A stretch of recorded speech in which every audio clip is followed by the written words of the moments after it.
MRP ధరలకే మద్యం విక్రయించాలి. వైన్ షాపులో అన్ని బ్రాండ్లు ఉంచాలి.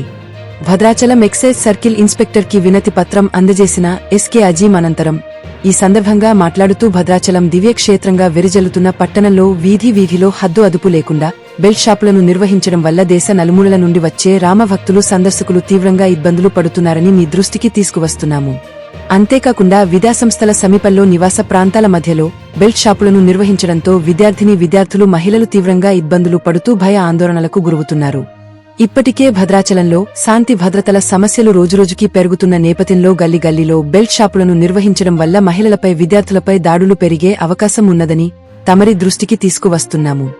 గుడికి బడికి నిబంధనకు విరుద్ధంగా ఉన్న బెల్టు షాపులను తొలగించాలని కోరుతున్నాము.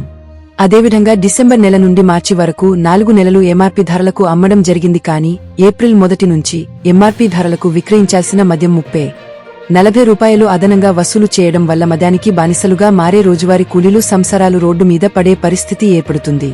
ప్రభుత్వ నిబంధనల ప్రకారం లైసెన్స్ పొందిన షాపులలో ఎంఆర్పీ ధరలకే అన్ని రకాల బ్రాండ్ మద్యం విక్రయించాలని మిమ్మల్ని వేడుకుంటున్నాను. లేనిపక్షంలో పెద్ద ఎత్తున ఉద్యమాలు నిర్వహించి బెల్టు షాపులను అడ్డుకుంటామని ఈ సందర్భంగా తెలిపారు.